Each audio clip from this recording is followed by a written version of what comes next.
Ooh, that looks tasty. 1536, my ancestor was killed by a pirate. His son swore on the skull of his dead father that we would fight evil. I'm the 21st who has taken up the mantle of the Phantom. Welcome folks, The Hungry Gamer is back with another Kickstarter preview. Today we are talking about The Phantom by Michael Lick and published by Games by Lick. Now I will say I'm going to be doing a very quick rundown of how this works. That is because this game arrived this weekend. The Kickstarter has already started, so I did a super rush on this one. So please do keep in mind that this is a prototype and is subject to change, and do turn on your Klingon subtitles because if I make any mistakes, then that is where you will find the corrections. Now, The Phantom is a solo or two-player deck building adventure game in which you are playing through some of the stories from the classic Phantom comic book, which for those of you that do not know, the Phantom is credited as being the first masked hero in comics. Now, if you are not interested in how this game is played and just want to jump into my final thoughts, then you want to move to the timestamp on the screen right now. For those of us still here, let me very quickly go over what's going to happen. So in a game, you're going to select whatever adventure you would like to play. This one here is the first one where you kind of get to know the Phantom and his animal companions.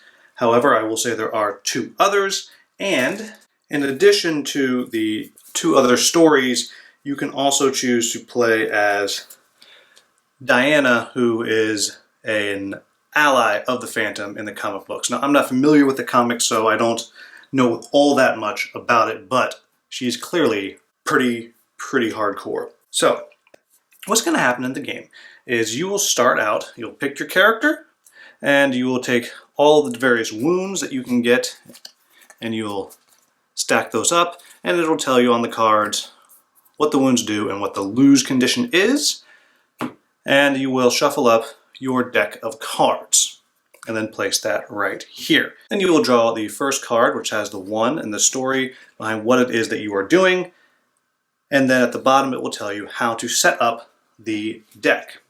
Now, I'm not going to go through that just because I don't want to wind up spoiling anything for anybody, but what will wind up happening as you play through the game is you will have both a mission that you are working on, and again, it tells you what the condition is for you to move on and read the next card in the story. And in addition to that, you'll be placing out a destiny deck, which I will just place right here. And that is where you are finding your threats. As you go through the game, and it tells you right here what it is that you do each round, you will be drawing cards out of the destiny deck, and that will be what it is that you might be fighting. So in this case, this would mean you get attacked by a wolf. And I will note that this is on the heroic or mythic difficulty.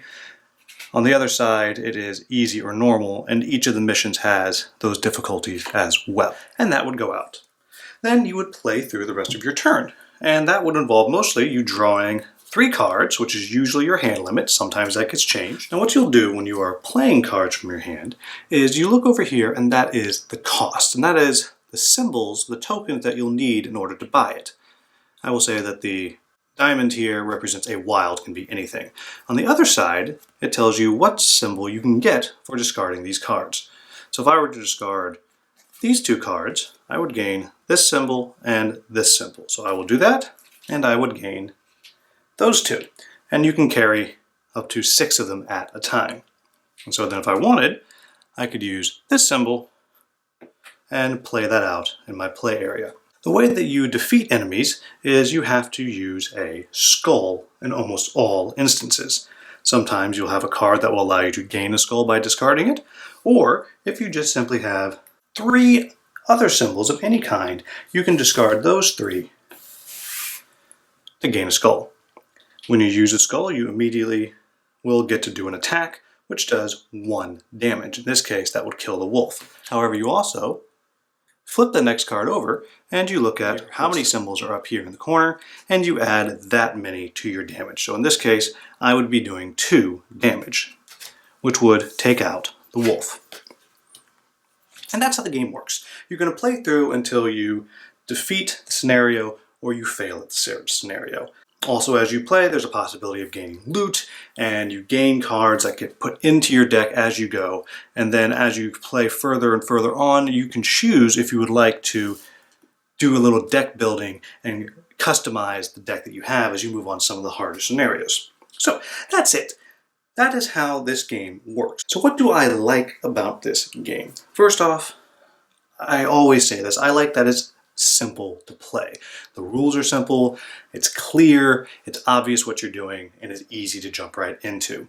I personally have liked these old school comics and the art. My understanding is all this art comes directly from the comic books, which I think is just very, very cool, very fun.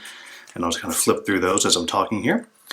And I also will say that I really think they have done a very good job of modulating the difficulty, because easy is very, very easy.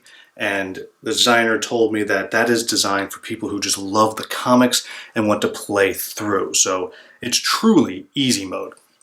And then the mythic is all but impossible. I found that I enjoy playing it on the normal or heroic difficulty myself. I've yet to come close with winning a mythic. I've come close to beating heroic, but I've not actually done so. I also really appreciated that they included the female character in this. I think that is just fantastic, and she is really, really cool, and more importantly has mechanics, some mechanics that definitely feel different, so it doesn't feel like you're just playing a female version of the Phantom. I think that is very cool. So all in all, I am not someone who knows this comic, but I feel like they've done a really good job of capturing the old school comic vibe. And people who know the comic may disagree with me, but I feel like I'm playing the Phantom as I do this, which I think is exactly what they're trying to do. The game is small, it's compact, you can set it up just about anywhere, which I also appreciate. And finally, just this basic mechanic of these tokens and always having cards that you can use. Ooh, well, do I want to try to hold on to something until I can afford it? Do I want to wait till I can get this so I can get this card over here and I have that? Or do I need that symbol now because I'm trying to fight something? And the choices are very simple, but they're very real and very fun, and I think that's very well done. So what are my quibbles about this game?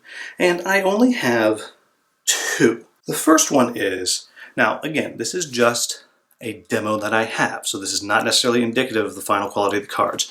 I think these cards are really, really flimsy. So I am hoping that in the Kickstarter version, they're a little bit thicker, a little bit nicer. And then the other thing I'll add is there's only a few stories that you're able to play right now. And I think the biggest thing is going to be, will there be more coming? If there are more coming, this game's going to be fantastic. A great solo option that you can just kind of go back to again and again. It doesn't take long to play. I think it'll be great. If not, then this is a good game, and you'll play it through 10, 20 times, maybe 30, and then that's going to be it. And for me, that's probably worth the money. It's not very expensive. But I think the true value of this game is going to be told by how it is supported down the line. So there you have it, folks. That is the Phantom. I think if you are someone that is a fan of the Phantom, this is a can't miss. I think if you like solo deck building games, then again, this is a cool option because you can kind of go back and play the earlier missions over and over a few times to unlock more cards into your deck, and then you can build it up how you want and have that level of customization that does give this more replay value. So I think if you like that kind of deck building adventure card game, then this also is a good option. So there you have it, folks. That is my lightning fast Phantom Kickstarter preview. I put this one together very quickly because they needed it yesterday. So here it is. As always, if I made any errors in that super fast overview, please let me know with a comment and a timestamp, and I'll get that into the Klingon subtitles. As always, if this video was helpful, please like, subscribe, and share. Thank you all so very much for watching. Have a wonderful, wonderful day.